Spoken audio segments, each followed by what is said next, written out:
지금부터 그 자바 2장 프로그램 시작하도록 하겠습니다. 이번 2장에서 배울 부분은 자바 기본 프로그램입니다. 저희가 요 자바를 할 때 사실은 요거 이전에 여러분이 C 언어를 배웠다라는 가정하에서 이제 진행을 합니다. 그러다 보니까 아주 기본적인 부분이나 이런 것들은 여러분이 알고 있다라는 가정하에서 하는데 간단하게만 좀 정리하고요. 기존 C 언어랑 다른 점 위주로 해서 좀 체크를 좀 해보도록 하겠습니다. 자, 2장에서 학습 목표는 이런 겁니다. 그 자바 프로그램의 기본 구조가 어떻게 되느냐, 요거를 한번 배울 거고요. 근데 이거는 뭐 이제 계속 진행하면서 저희가 얘기하는 겁니다. 그다음에 이제 자바라는 언어가 사용하는 타입들이 어떻게 되느냐, 자바 타입, 데이터 타입에 대해서 이제 배울 겁니다. 그 다음에 사실 굉장히 중요한 것 중에 하나가 이제 그 자바에서 외부에서 입력받는 방법을 배울 겁니다. 보통 한 3가지 정도가 있는데 그 중에 아주 중요한 그 스캐너라는 걸 이용하는 방법을 배울 겁니다. 그래서 이런 걸 할 거고요. 그 다음에 4번째로는 연산자. 이건 뭐 C 언어의 연산자랑 거의 동일하기 때문에 간단하게 넘어갈 거고, 5번째로는 그 조건문, if, else, switch 이런 것도 여러분 C 언어에서 다 배웠기 때문에 좀 간단하게 처리만 하고 넘어가도록 하겠습니다. 자, 여기 보시면 이제 요게 저희가 이제 앞으로 만들 그 자바의 구조인데요. 다른 건 뭐 지금 신경 쓰지 않으셔도 되고요. 요렇게 퍼블릭으로 시작을 할 거고요. 클래스라는 이름을 가지고 사용이 됩니다. 그리고 여기에 여러분이 파일명으로 준, 예를 들면 hello java라고 하면 그 hello라는 이름으로 클래스명이 이제 하나 잡힙니다. 이거는 추후에 좀 더 자세하게 얘기할 거고요. 그 다음에 이렇게 옛날에 C 언어나 이런 데서 얘기하던 함수를 그 자바에서는 메소드라고 얘기합니다. 메소드. 메소드 함수 뭐 거의 같은 개념인데 두 개의 차이는 제가 나중에 저희가 메소드를 좀 본격적으로 얘기할 때 그때 어떤 차이가 있는지 요거를 다시 한번 설명 드릴 거예요. 나중에 여러분이 지금 C++ 같이 배우고 있는 걸로 알고 있는데, C++에서 이제 뭐 멤버 함수 이런 것들을 좀 배우고 나면 요 부분을 좀 이해하기가 더 쉽습니다. 그래서 그런 거에 대한 자세한 것들은 다음에 설명할 거고요. 자, 저희가 자바 프로그램이라고 한다면 이렇게 클래스가 반드시 있어야 되고요. 1개 이상의 메인이 보통 이렇게 존재합니다. 메인인데 그 C 언어에 뭐 void main, 뭐 int main 이런 거랑 다르게 자바에서는 딱 고정된 모습으로 써요. public static void main, 가로하고 스트링 배열로 된 args 이런 것들을 사용한다고 보시면 되겠습니다. 그래서 이런 모양으로 이제 사용할 거고, 요 안에 저희가 일반적인 프로그램을 넣어서 사용을 한다고 보시면 되겠습니다. 자, 그래서 그냥 전체적인 구조를 보면 다음에도 좀 더 보겠지만, 하나의 클래스 안에 여러 개의 메소드, 이렇게 생긴 메소드가 이렇게 존재하면서 이렇게 프로그램이 진행이 된다라고 보시면 돼요. 그리고 요 안에 사용되는 뭐 int 뭐 이런 모습들은 그 일반적으로 여러분이 그 C 언어에서 사용했던 모습과 거의 유사합니다. 그렇기 때문에 C 언어를 어느 정도 할 줄 알면 자바는 그렇게 어렵지 않아요. 그러니까 조금 처음에 쓰는 모양이 좀 다르다라는 건데 뭐 크게 신경 안 쓰셔도 됩니다. 저희가 이제 계속 진행하면서 할 거기 때문에 그냥 저런 모습이구나, 그리고 클래스라는 용어가 있고 메소드라고, 함수를 메소드라고 하는구나 정도만 이해하시면 되겠습니다. 이런 거는 나중에 뭐 개인적으로 한번 돌려보시면 되고요. 저희가 다른 실습을 통해서 다시 익힐게요. 자, 맨 처음에 나오는 용어로 식별자라는 걸 배웁니다. 식별자라는 거는 그 변수의 이름이죠. 변수의 이름인데, 저희가 이제 앞으로 배울 클래스나 변수, 상수, 메소드 이런 거에 이제 이름을 붙여요. 그 식별자의 원칙이 있는데 여기 뭐 어쩌고저쩌고 막 잔뜩 쓰여 있습니다. 자, 저희가 그냥 실질적인 거 위주로 한번 배워볼게요. 자, 일단 이클립스를 띄우시고요. 이클립스를 더블 클릭해서 하면 지난번처럼 이렇게 워크 배치라고 하는 애가 올라올 거고요. 워크 배치가 아니라 그 아이디 런치하는 그 요 상자가 하나 올라오는데, 그때 저희는 지금 D 드라이브 밑에 자바 혹은 자바 워크스페이스라고 하는 요 위치에다 잡았습니다. 이 얘기는 결국 무슨 얘기냐면, 여러분이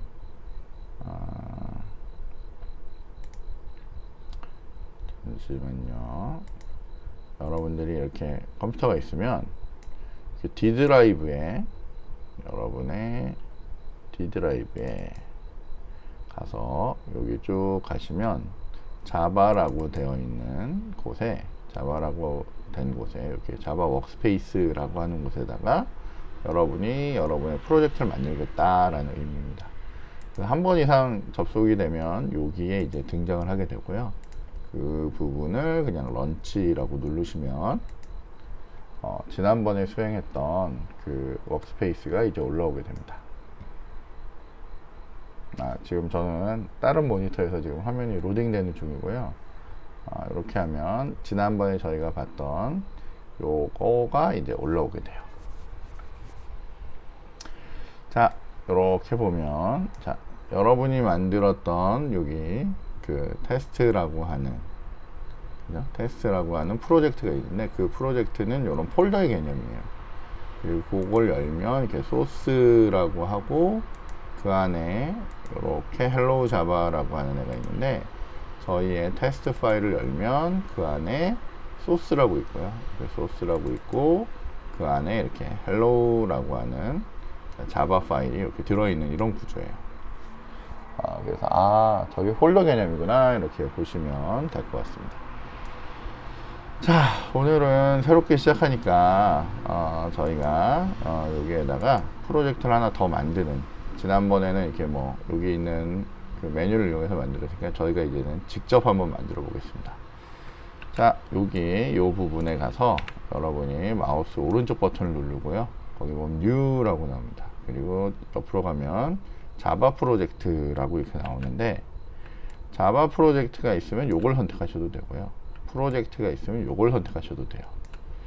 이것도 아무것도 안 나오면 내려오셔서 여기 Other라고 하는 애를 선택하셔도 됩니다. 근데 일반적으로 자바 프로젝트라고 있으면 요거를 선택하시는 게 요게 제일 좋고요. 그 다음에 일반적으로 프로젝트를 선택하셔도 되고, 아무것도 없다 그럼 다시 한번 얘기하지만 Other라는 데로 오시면 돼요. 자, 그래서 다시 한번 오른쪽 버튼 New 자바 프로젝트 이렇게 누르면 요런 화면이 올라옵니다. 저희 지난번에 여기 테스트라고 하는 이름 준 그 아이죠, 그죠? 자, 그런데 다시 New 여기 프로젝트 누르면 요런 창이 올라와요. 여기서 여러분이 제너럴을 누르거나 아니면 제너럴을 누르면 프로젝트라는 게 있고요. 요 아래쪽에 보면 저희는 자바를 하니까 여기에 있는 요 자바, 요거를 여러분이 누르시면, 이렇게 누르시면 요 안에 자바 프로젝트가 있습니다. 요게 저희가 아까 봤던 그 자바 프로젝트랑 똑같은 애예요. 그래서 요거를 선택하셔도 돼요. 이렇게 해서 들어오셔도 됩니다. 혹은 뭐 아까 얘기했듯이 했는데 아무것도 없다, 그럼 Other라는 데 오시면 요렇게 저희 좀 전에 본 거랑 똑같죠? 근데 여기에 자바를 했기 때문에 자바라는 애가 있고, 그 중에 여기는 자바 프로젝트가 있어요. 요걸 선택하셔도 돼요.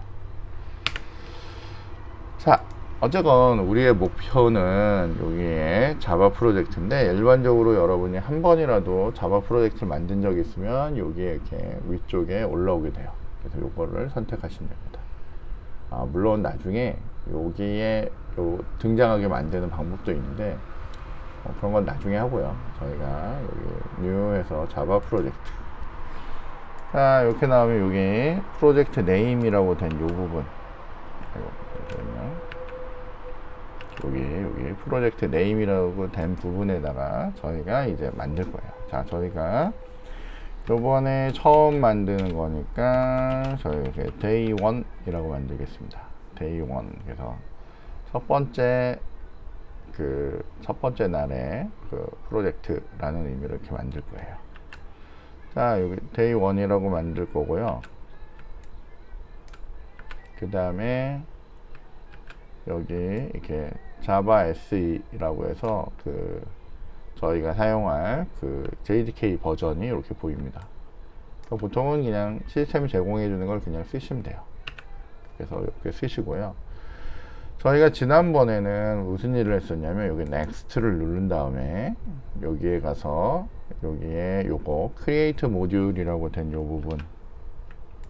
부분에 체크를 없앴어요. 체크를 없애고 하는 게 일반적인데, 만약에 이렇게 안 하고요.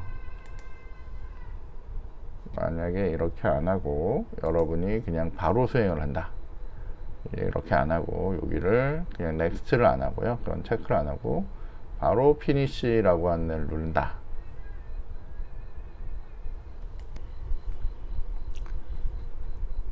네, 그래서 다시 여기에 있는 요 버튼인 피니시를 그냥 바로 누른다 라고 한다면, 바로 누른다 하면 요런 애가 올라옵니다. 저희가 지금 데이 1을 만들기 때문에 데이 1에 대한 모듈을 만들 거냐 라고 나옵니다. 지난주에 제가 설명할 때 뭐라고 했냐면, 저희는 그 자바 9부터는 모듈 프로그램이라는 게 가능하다고는 했지만 모듈을 한동안은 안 쓸 거라고 얘기했어요. 그래서 저희는 이 부분을 만들 때, 그러니까 이 부분을 만들 거냐 말 거냐가 아까 전에 거기 있던 그 create라고 하는 그 부분이었거든요. 그러니까 다시 한번 저희가 지금 이렇게 만들어져 버렸는데, 잠시만요. 요거 제거하고 다시 한번 해볼게요. 요거까지 체크를 하셔야 그 폴더까지 다 사라집니다.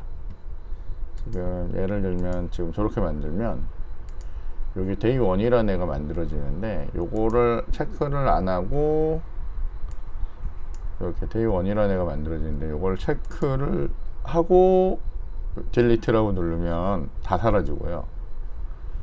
다 사라지는 거고, 요걸 체크 안 하고 이걸 누르면 요게 그냥 요 프로젝트에서만 안 보이게 돼요. 그러니까 보통은 아예 없애야 되니까 저희가 다시 만들 거니까 이렇게 하고 여기를 OK를 누를 건데, 누르기 전에 저희가 요거 하나만 볼게요. 자, 제가 저기 크리에이트를 안 하는 걸로 만들고 이렇게 했더니 여기에 그냥 모양이 이렇게 만들어집니다. 그런데 만약에 여러분이 만약에 잘못해 가지고 지금 없애고 다시 한번 해볼게요. 자, 여기를 만드는데 프로젝트로 하는데 여기를 day 1이라고 만들어 놓고 finishi를 눌렀는데, 이때 이거를 create라고 이렇게 누르면 똑같이 create가 되긴 하는데 여기에 요런 애가 하나 생깁니다. 모듈이라고 해서 이렇게 모듈 day 1이라는 애가 생겨요. 이 모듈 day 1이라는 애가 생긴 상태에서 여러분이 여기에다가 만약에 파일을 하나 만들어요. 자, 파일을 만들 때는 지난번 했죠. 소스에 오른쪽 버튼 뉴, 요번에는 프로젝트가 아니라 클래스를 만드는 거예요. 클래스라고 하고 거기에다 지난번처럼 뭐 테스트라고 하든 뭐 요번에 AAA라고 할게요. AAA라는 애를 하고 여기에 요거 잊지 마시고 여기 메인이 있는데 여기 메인을 하나 체크를 하시고요. 피니시라고 하면 지난번에 본 것처럼 이렇게 AAA라는 게 만들어져요. 근데 이상하게 여기에 빨간 게 막 나타나요. 여러분이 지난번에 배웠듯이 여기에다가 우리 그 출력하는 거 배웠죠? 어떻게? sysout 컨트롤 스페이스라고 하면 이렇게 자동 채우는 거 할 수 있다 그랬죠? 거기에다가 여기다 ABC라고 하고 지난번에 배웠던 실행 컨트롤 F11 이렇게 누르면 얘가 잘 돌아가야 되는데, 어쨌건 뭐 이런 걸 물어봐요. 뭐 에러가 있는데 돌리겠냐, 뭐 그래 무조건 돌려 이러고 딱 누르면 얘가 이런 이상한 에러가 막 생깁니다. 이런 이상한 에러가 막 생겨요. 왜 생기냐면 이거 모듈을 안 만들어서 여기 있는 모듈에 처리를 해야 되는데 그걸 안 해서 그래요. 그래서 혼자 자바 공부를 한 친구들 중에 이 부분 때문에 막 좌절하고 접는 사람들이 있습니다. 왜냐면 실행이 안 되니까. 책에서 그냥 하면 된다는데 안 됩니다. 왜 그러냐면 얘 때문에 그래. 얘. 모듈. 그래서 여기서 아주 급하게 치울 때는 얘를 지워버리잖아요. 이렇게 델 키를 눌러서 얘 자체를 모듈 인포.java라는 이렇게 지워버리잖아요. 지워버리고 나면 아까 보이던 에러가 사라집니다. 그리고 똑같이 컨트롤 F11 이렇게 누르면 잘 찍혀요. 그러니까 이유는 아까 전에 뭘 만들어서 모듈을 만들어서요. 그래서 저희는 모듈을 만들지 않고 이제 할 거예요. 이해하시겠죠? 근데 나중에 모듈을 써야 될 때는 모듈을 만들 겁니다. 근데 한동안은 없이 하셔야 돼요. 그러니까 요거 꼭 잘 기억하셨다가 저희가 다시 한번 해볼게요. 자, 여기 데이 1을 오른쪽 버튼 쭉 가셔서 여기 딜리트 할 때 항상 요거 체크하셔서 없애셔야 요 내 디스크에서도 그 내용을 다 지워버립니다. 그래서 오케이 누르면 지금 다 없어졌어요.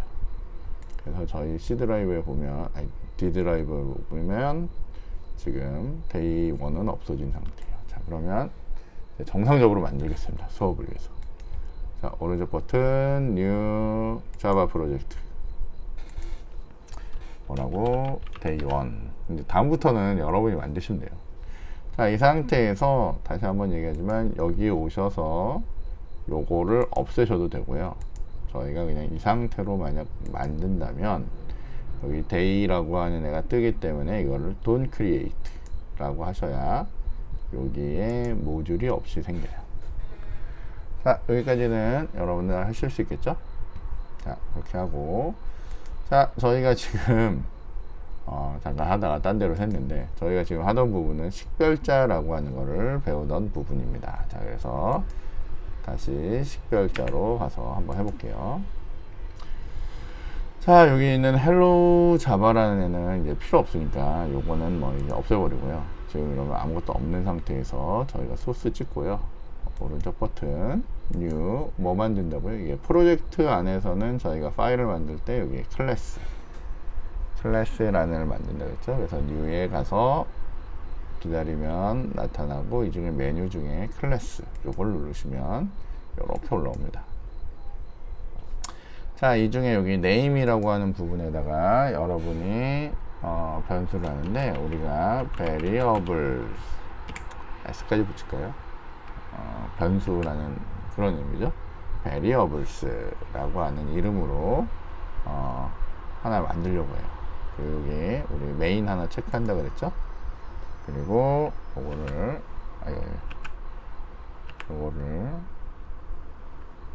이렇게 줄여가지고 저희가 어쨌건 variables라는 이름에다가 main까지 하고 finish라고 누르면 variable이라는 이름으로 뭐가 만들어져요? 클래스가 만들어지고 main이 만들어집니다.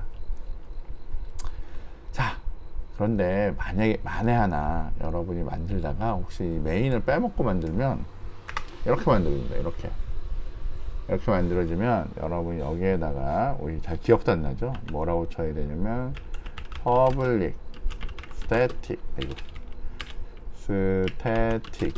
void main 그리고 대소문자 중요한데 string 대문자로 된 스트링에 꺽쇠로 배열이라고 알려주고요. argus라고 이렇게 적어 주셔야 돼요. 그리고 열고 닫고 이렇게 메인이 만들어집니다. 기억하기 되게 어렵죠. 근데 자바에서는 반드시 이걸 쓰셔야 돼요. 다시 한번 연습해 볼까요? 어떻게? public static void main string 배열로 만들고 args 열고 닫고 이렇게. 자, 이게 빠지면 안 된다 그랬는데 너무 길어요. 어렵죠. 근데 어쨌건 나중에 여기 있는 퍼블릭이 뭐고 스태틱이 뭐고 보이드가 뭐고 요 메인은 뭐고 여기 있는 가로는 뭐고 스트링 다음에 꺽쇠가 있는 건 뭐고 여기 있는 아규스는 뭔지를 이제 하나씩 다 배울 겁니다.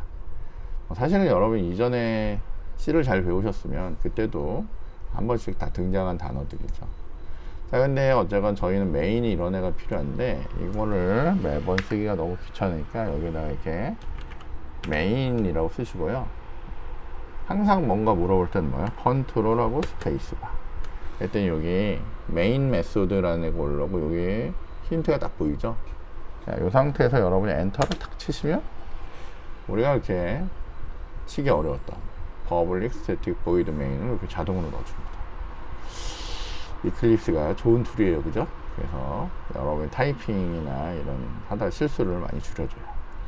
자, 이렇게 있으면 요 안에서 여러분이 이제 변수라는 걸 주는데 C 언어랑 똑같습니다. 여러분이 변수는 이름이라고 뭐 ABC 이렇게 주면 이렇게만 주면 안 돼요. 반드시 앞쪽에는 타입을 주고요. 그 다음에 이름을 줍니다. ABC라는 이름을 주고 세미콜론을 이렇게 줘요. 자, 그 다음에 다시 타입을 주고 뭐 A라고 하는 변수를 주고 여기다 이렇게 값을 이렇게 줄 수가 있습니다. 어쨌건 이런 형태로 만들어요. 이때 여기 있는 요 이름, 요거를 뭐라고요? 저희가 이름하여 뭐요? 식별자라고 얘기합니다. 식별자. 이름이죠, 이름. 쉬운 이름이라고 얘기합니다. 변수 이름. 자, 일반적으로 우리는 int b라고 하는 이름을 잘 쓰진 않아요. 이걸 대문자로 쓰지 않습니다. 일반적으로 변수는 뭘 쓰냐면 소문자를 써요. 소문자. 이 특징이 있습니다. 클래스명은 대문자로 시작하고요. 함수명은 소문자로 시작하고요. 변수명도 소문자로 시작합니다. 만약에 이렇게 대문자로 시작하면 이런 애들은 저희가 나중에 상수라고 얘기해요. 상수는 앞쪽에 나중에 배우겠지만 final이라고 하는 애를 붙여서 만들면 요거를 우리가 뭐요? 상수라고 얘기합니다. 자, 이름을 만드는데 여러분들이 int라고 하는 타입에다가 숫자로 1ab 뭐 이런 식의 이름을 만들진 않죠. 이렇게 숫자가 먼저 나오면 안 됩니다. 반드시 문자가 나오고 문자는 뭐 마음대로 쓰시면 돼요. 그러니까 이게 일반적인 변수의 특징입니다. 자, 변수에는 지금 보듯이 뭐 예를 들면 뭐 특수문자 이런 뭐 느낌표 이런 애를 넣으면 안 되죠. 그 다음에 뭐 물음표 이런 거 넣어도 안 됩니다. 그죠? 자, 근데 자바에서는 되는 몇 가지가 있어요. 언더바는 가능하고요. 그 다음에 뭐가 가능하냐면 달러라고 하는 표시가 가능합니다. 달러. 지난주에 그 내용을 잘 보신 분은 알겠지만 나중에 이너 클래스라고 해서 클래스 안에 클래스를 넣을 때 그 두 개의 클래스를 붙여줄 때 그 달러로 붙이다 보니까 이 두 개의 특수 문자는 허용을 해요. 그 외에는 허용하지 않습니다. 자, 그런데 여러분이 이렇게 쓸 일은 없겠죠, 그죠? 일부러 이렇게 쓸 일은 없습니다. 자, 저희가 일반적으로 변수를 주는 일반적인 방법은 여기에다 여러분이 알 수 있도록 뭐 예를 들면 K라고 하는 변수를 줄 수도 있지만 뭐 국어 성적이라고 해서 K라고 줄 수도 있지만 KOR이라고도 줄 수도 있어요. 근데 조금 더 명확하게 우리는 어떻게 주냐면 int KOR 스코어라고 해서 국어 점수라고 이렇게 줍니다. 자, 근데 보통 요 글자랑 요 글자를 붙일 때 어떻게 해요? 이렇게 중간에 대문자를 하나 쓰죠. 이거 우리 카멜 표기법, 낙타 등처럼 올라간다고 해서 카멜 표기법이라고 하는데 이 이유는 이걸 만약에 다 소문자로 적으면 얘 글자를 알아보기 되게 어렵습니다. 만약 더 길어진다면. 그래서 여기를 보통 이렇게 대문자를 넣어서 오탈자가 제대로 됐는지 확인하는 용도로 이렇게 씁니다. 자, 근데 요즘은 여기에다가 좀 더 붙여요. 나중에 저 아래쪽에 가면 변수가 이 위에 선언되고 저 아래쪽에 가면 도대체 이 변수의 타입이 뭔지 되게 헷갈려 할 수가 있어요. 그래서 어떻게 하냐면 여기다가 i라고 넣고요. 그 다음에 KOR 스코어 이렇게 적어줍니다. 그럼 뭐예요? 정수형 타입의 국어 점수가 뭐냐라고 이렇게 알 수 있겠죠. 될까요? 혹은 뭐 우리 뭐 더블 타입 이런 것도 쓰는데 나중에 타입 다시 배울 건데 정수형을 다루기 위해 더블 타입이라는 걸 쓰는데 더블형의 뭐 웨이트, 더블형의 몸무게 라는 의미로 이렇게 적을 수가 있어요. 그러면 우리는 변수만 봐도 아, 얘는 더블형이구나, 얘는 정수형이구나 라고 하는 걸 알 수 있게 해주는 거죠. 요게 요즘 스타일입니다. 그러니까 이렇게 짧게 적으면 적을 땐 편한데 나중에 이런 애들이 막 너무 많이 나오잖아요. 그럼 뭔지 몰라요. 그리고 최대한 길게 적어주는 게 좋은데 얘네들을 구분할 수 있도록 이렇게 중간중간에 이렇게 대문자를 섞어주는 게 일반적이고요. 그리고 요즘은 타입까지 알아볼 수 있도록 이렇게 적어주는 게 일반적입니다. 옛날의 툴들은 저거를 KOR 뭐 이렇게 해서 막 길게 적어야 되니까 쓰다가 틀리니까. 그런데 요즘은 제가 계속 알려드리듯이 컨트롤하고 스페이스 쓰면 이게 자동 채워주는 기능들이 있어요. 이게 구분만 되면 이렇게 자동으로 채워줍니다. 예를 들면 W 컨트롤 스페이스 누르면 지가 알아서 이렇게 자동으로 채워줘요. 그러다 보니까 여러분들이 뭐예요? 이렇게 변수명이 길어도 상관없습니다. 옛날에 다시 한번 얘기하지만 옛날에는 이 부분이 이렇게 소문자로 이렇게 있으면 이게 글자를 알아보기 어렵단 말이에요. 그래서 옛날에 쓰던 방식은 이렇게 언더바로 이렇게 많이 표기했거든요. 그러니까 소문자만 가능한 언어, 대문자만 가능한 언어 있다 보니까 이렇게 했는데 요즘은 요거를 대소문자를 구별하도록 해가지고 이게 가독성을 좋게 이렇게 만들어서 쓰는 게 일반적인 스타일이에요. 이해하시겠죠? 그러니까 여러분도 이런 스타일로 이제 프로그램 하셔야 됩니다.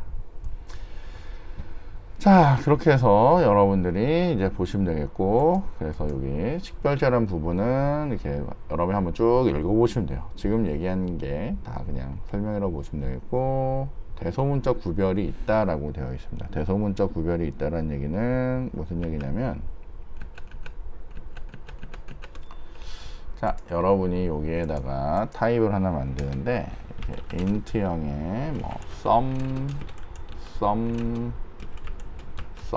이렇게 있으면 이 변수가 다 다르다는 얘기예요. 그래서 어떤 사람은 요거를 국어의 sum, 요거는 수학의 sum, 요건 영어의 sum 이라는 의미로 이렇게 변수를 쓸 수 있지만 이렇게 쓰면 어때요? 알아보기가 아주 더럽게 어렵습니다. 그래서 보통 우리는 어떻게 쓴다고요? int형의 KOR sum, 보통은 이 앞에다가 이렇게 i까지 붙여서 국어 점수, 국어의 합계 i 뭐 eng sum, i math sum 이런 식으로 변수를 구분해 줍니다. 왜냐면 요렇게 해서 계산을 하는 것보다는 이렇게 명확한 이름을 주는 게 좋아요. 근데 우리가 대소문자 구별이 가능하다는 것은 얘와 얘는 다른 걸로 구분을 한다는 겁니다. 자, 어쨌건 뭐 이미 다 잘 알죠, 그죠? 자, 그렇게 해서 보시면 되겠고, 자, 사용 가능한 예, 잘못된 예, 이것들은 여러분이 직접 한 번씩 만들어서 익혀보시면 돼요. 제가 지금 다 설명을 했던 것 같습니다. 그래서 직접 만들어서 해보면 되겠죠. 뭐. 아, 여기 중요한 거 하나. 우리는 이게 자바는 유니코드라는 걸 쓰기 때문에 한글로 된 이름도 가능합니다. 근데 한글로 쓰기 시작하면 대소문자래. 한글과 영어를 토글할 때 너무 귀찮습니다. 그래서 보통 영어로 다 쓴다고 보시면 돼요. 자, 요번에는 자바의 데이터 타입입니다. 자바의 데이터 타입은 기본 타입이라는 게 있는데 기본 타입 8개가 있어요. 여기 보면 C 언어에 없던 애인데 불리언이라고 하는 타입, 그 다음에 캐릭터, 그리고 바이트, 숏, 인트, 롱, 그리고 플로트, 더블 이렇게 해서 8개의 기본 타입이 제공이 됩니다. 그리고 또 다른 타입으로 레퍼런스 타입이라는 게 있는데 이건 나중에 저희가 객체라는 걸 배울 때, 클래스라는 걸 배울 때, 그때 아니면 배열 이런 거 배울 때 그때 나올 거예요. 그럼 그때 이 레퍼런스 타입이 뭔지는 그때 다시 한번 얘기할 겁니다. 오늘은 기본 타입 위주로 저희가 얘기를 해볼게요. 자, 자바의 기본 타입을 보면 자바의 보통 기본 타입은 운영체제나 CPU가 지원하는 그 메모리 사이즈와 관련이 됩니다. 자, 그래서 보통 8비트 컴퓨터는 정수형을 8비트로 하는 거고요. 16비트 컴퓨터는 정수형을 16비트로 하고, 32비트는 정수형을 32비트로 하는 겁니다. 그래서 일반적으로 저희가 사용하는 그 자바에서는 정수형은 이렇게 32비트로 되어 있어요. 그래서 숫자를 표현하기 위해서 정수 타입 뭐 이런 것들을 쓸 수 있습니다. 자, 여기 보시면 자바는 여기 보듯이 논리 타입이라고 하는 불리언 타입이 있고요. 문자 타입이라고 하는 캐릭터 타입이 있고, 정수 타입이라고 하는 이런 네 종류의 타입이 있고요. 그 다음에 실수 타입이라고 하는 이렇게 두 종류의 타입이 있습니다. 그래서 전체 8개, 하나, 둘, 셋, 넷, 다, 일곱, 8개, 8개의 기본 타입이 제공이 돼요. 우선 간단하게 정수 타입이라는 것을 배워보면 저희가 쉽게 이해하실 수 있어요. 자, 그러면 정수 타입부터 한번 배워보도록 하겠습니다. 자, 여기 이거는 베리어블이라는 거니까 저희가 또 클래스를 하나 만들어서 해볼게요. 자, 다시 여기 찍으시고요. 오른쪽 버튼 뉴 클래스, 그리고 여기다가 여러분이 이번에는 타입스, 그래서 여러 타입들을 배울 거예요. 메인은 하나 만드시고 피니시.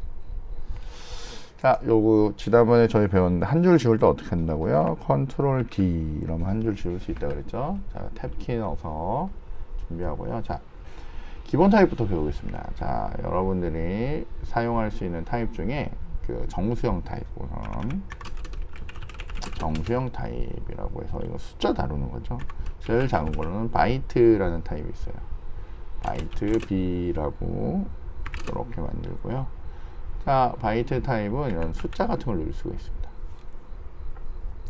자, 근데 숫자를 넣고요. 10도 넣을 수 있고 막 넣을 수 있는데, 얘는 예를 들면 얼마쯤 할까요? 100 넣었더니 100은 되는데, 여기다 딱 더 넣었더니 뭐예요? 오류가 막 뜹니다. 100까지는 넣을 수가 있는데 어떻게 해요? 1000이 되면 못 넣어요. 그럼 얘가 넣을 수 있는 제일 큰 수는 얼마냐면 정수 값으로는, 그러니까 양의 값으로는 127을 넣을 수 있어요. 만약에 여기서 128이 되는 순간에 얘는 에러가 빵 뜹니다. 왜냐 이렇게 해서 이유를 보면, 여러분이 이전에 봤던 여기 바이트라고 하는 애를 보면, 바이트라는 애는 한 바이트로 표현이 되는 거예요. 한 바이트는 몇 비트요? 8비트죠. 8비트라고 하다 보니까 얘가 어떻게 해요? 우리가 전체 이만큼 비트 중에 이렇게 쪼개서 8비트를 만들어내면 맨 앞에 부분을 부호로 0이냐 1이냐에 따라서 음수냐 양수냐를 표현하고요. 나머지 값들을 쫙 채워놓으면 1 이렇게 해서 채워놓았더니 얘가 얼마예요? 1, 자릿수가 2, 4, 8, 16, 32, 64. 얘를 싹 다 더하면 얼마가 나와요? 여기 있는 127이라는 수가 나와요. 그래서 이렇게 앞 비트가 0으로 되면서 여기를 표현할 수 있는 제일 큰 수, 다 채워놓은 수가 얼마예요? 127이고요. 그 다음에 요거 맨 마지막을 음수로 표현해 가지고 표현되는 제일 작은 수, 그게 얼마예요? 마이너스 128이에요. 근데 왜 이쪽은 128이고 이쪽은 127이냐? 이거 여러분 배우셨겠지만, 요 부호가 0인데 이 부분이 다 0으로 채워진 그런 애, 0으로 다 표현된 애는 뭐예요? 양수예요, 음수예요? 이 앞이 0이면 양수라고 저희 얘기하거든요. 그러니까 0은 양수로 취급이 돼서 0은 요쪽에 포함이 됩니다. 그래서 얼마야? 128개를 표현하는데 0까지 포함돼서 이제 여기는 0에서부터 127, 여기는 마이너스 128에서 마이너스 120, 아니요, 마이너스 1까지 이렇게 그만큼의 개수를 표현하는 거죠. 8비트다 보니까 이런 경우들이 이제 발생하게 되는 겁니다. 자, 그리고 다시 여기로 돌아와서 저희가 그럼 요거는 얼마까지요? 127까지 넣을 수가 있고요. 128이 되면 5이고 마이너스 128까지 넣는데 9를 넣으면 5예요. 이렇게 128까지는 얘가 들어갈 수 있는 수입니다. 그러면 어떻게 해요? 만약에 127인데 128을 넣고 싶으면 바이트라는 타입으로는 넣을 수가 없어요. 그래서 그 다음에 필요한 타입이 뭐냐면 여기에 있는 요 숏이라고 하는 타입. 요거는 뭐 2바이트예요. 값의 범위가 좀 더 큽니다. 그러니까 어떻게 해요? 여기에서 숏이라고 하면 s라고 하는 변수로 127은 당연히 들어갈 거고 아까 못 넣었던 128은 어때요? 여기에다가 넣을 수가 있겠죠. 그죠? 그래서 얘는 얼마까지? 16비트니까 16 이거 주석으로 달죠. 저희가 이렇게 슬래시로 된 거 주석입니다. 16비트 그러니까 뭐예요? 2의 16승만큼 표현할 수 있는 거죠. 그랬더니 뭐 32,767 정도까지 표현이 되는데요. 자, 빨리 넘어가겠습니다. 자, 그 다음에 얘도 아까 표현했듯이 그 특정 범위가 얼마예요? 32,767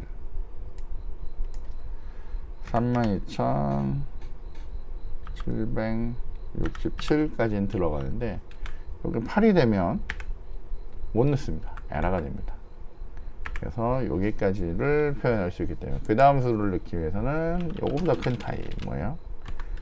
int라는 타입을 넣어서 얼마요? 저 아까 못 넣었던 32,768 아니 8이라는 수를 이렇게 하면 넣을 수가 있죠.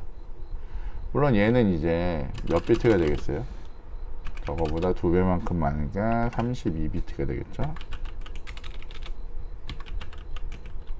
자, 결국 뭐요? 4바이트 그죠? 8비트가 1바이트니까 4바이트짜리로 이렇게 만들어낼 수가 있어요. 그럼 얘는 값의 범위가 또 굉장히 커지겠죠? 그리고 얘도 숫자를 막 넣다 보면 또 못 넣는 수가 생겨요. 예를 들면 값을 넣는데 int형으로 예를 들면 뭐 l이라는 변수를 만들어 놨는데 뭐 얼마쯤 할까요?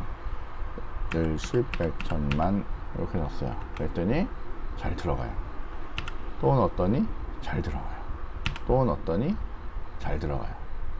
또 넣었더니 잘 들어가요. 좀 더 넣어볼까요? 더 넣고 그랬더니 어느 시점이 되면 여기까지 숫자가 들어갔는데 여기까지 못 넣는다는 거예요. 그 얘기는 뭐냐면 32비트의 범위를 넘어갔다는 거죠. 근데 자바에서는 여기 그림에 보듯이 int보다 2배만큼 큰 범위를 표현할 수 있는 타입이 있어요. 걔 타입이 뭐냐면 롱형이에요. 자, 그래서 여기를 int가 아니라 롱이라고 바꾸시면 됩니다. 근데 그랬더니 여기에 들어가야 되는데 이게 못 들어갑니다. 왜 못 들어가냐면 요거 놈 자체는 이렇게 그냥 쓰여진 자체는 정수형 타입의 숫자예요. 그래서 요거를 롱형으로 바꿔주려면 요 뒤에다가 얘가 롱형이야 라고 이렇게 적어줘야 돼요. L 또는 대문자 L 또는 소문자 L로 이렇게 표현해주면 요게 롱형 타입이라고 들어갑니다. 자, 요거는 몇 비트짜리라고요? 64비트 짜리입니다. 몇 바이트? 8바이트. 8바이트짜리입니다. 그래서 뭘 다룰 수가 있어요? 다양한 형태의 정수형을 다룰 수가 있어요.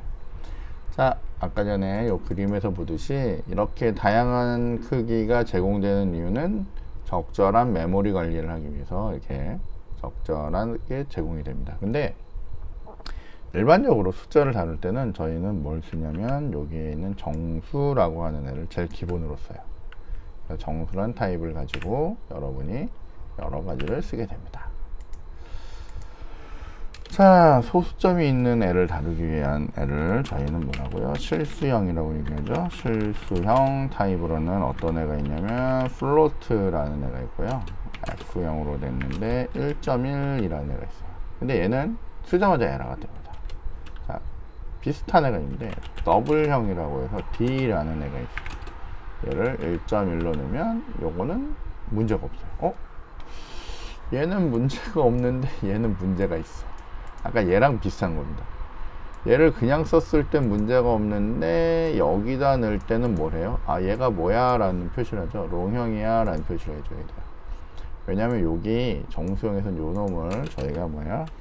기본이라고 얘기해요. 기본값. 뭐예요? 디폴트라고 얘기하죠. 디폴트. 네? 네. 디폴트라고 얘기합니다. 이게 가장 기본적인 거기 때문에 더블형, 그러니까 이런 실수형에서는 더블 값이 디폴트입니다. 그죠? 디폴트입니다. 그러다 보니까 얘는 더블형이 아니야 라는 표시를 해줘야 돼요. 그때 뭘 쓰냐면 이렇게 적으셔야 돼요. 플로트야. 소문자나 대문자로 이렇게 적어주시는 거예요. 이해하시겠죠? 그냥 적으면 더블형이기 때문에 오류가 뜨고요. 그렇기 때문에 여기다가 타입을 맞춰서 적어 주셔야 됩니다. 그래서 실수형이라는 애는 이런 모습으로 생겼어요. 자주 볼 거니까 그때 보시면 돼요. 자, 그 다음에 또 많이 쓰는 애로 뭐가 있냐면 문자형. 그래서 CHAR이라고 해서 우리 캐릭터를 다룰 수 있도록 되어 있는데, C 언어하고 다른 점은 자바에서 캐릭터형은 2바이트입니다. 그리고 여기에다가 여러분이 이렇게 A라고 하는 문자를 이렇게 넣을 수가 있죠. 그래서 사용을 할 수가 있어요. 물론 이 문자형에다가 나중에 저희가 보겠지만 뭐 숫자를 넣을 수도 있고 뭐 다양한 변화를 줄 수도 있을 거예요. 근데 기본적으로는 문자를 넣을 수 있고요. 여기 문자 안에는 이렇게 생기는 넣을 수가 없죠. 이건 왜냐면 2개 이상 문자열이라고 하기 때문에, 그러니까 단일 문자만 넣을 수 있는 타입을 문자형이라고 해요. 글자 찍기 때, 아스키 코드 값 찍을 때 보통 쓰는 애고요. 마지막으로 우리 논리 타입 혹은 불 타입이라는 게 있어요. 얘는 타입 이름이 불리언이라는 타입이 있습니다. 그래서 저 위에 변수를 이미 b라는 변수를 썼기 때문에 같은 걸 쓰면 그러니까 뭐라고 할까요? 그냥 보통 불 이렇게 많이 하니까 불이라고 하고, 여기에다가는 C 언어에서는 true false를 나타낼 때 1이나 0으로 true false를 나타낼 수 있지만 자바는 무조건 여기다가 true 혹은 false라는 값을 넣으셔야 돼요. true 혹은 false라는 값을 다룰 수 있는 그런 타입, 그거를 불 타입이라고 얘기합니다.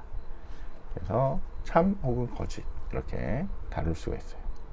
그래서 자바는 이렇게 정수형 4개, 실수형 2개, 문자형 하나, 그리고 논리형 타입 하나, 이렇게 전체 8개의 기본 타입을 제공합니다.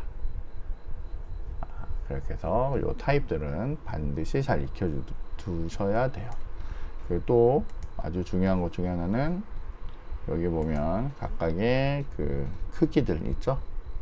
이게 크기라는 게 값의 범위를 정하는 거기 때문에 나름 되게 중요한 부분입니다. 그래서 이런 값들을 좀 이해를 하시면 좋을 것 같아요. 그 다음에 기본 타입은 아닌데 문자열을 다룰 때 이제 스트링이라는 타입이 있어요. 그래서 이렇게 해서 쌍따옴표로 이렇게 할 수 있고요.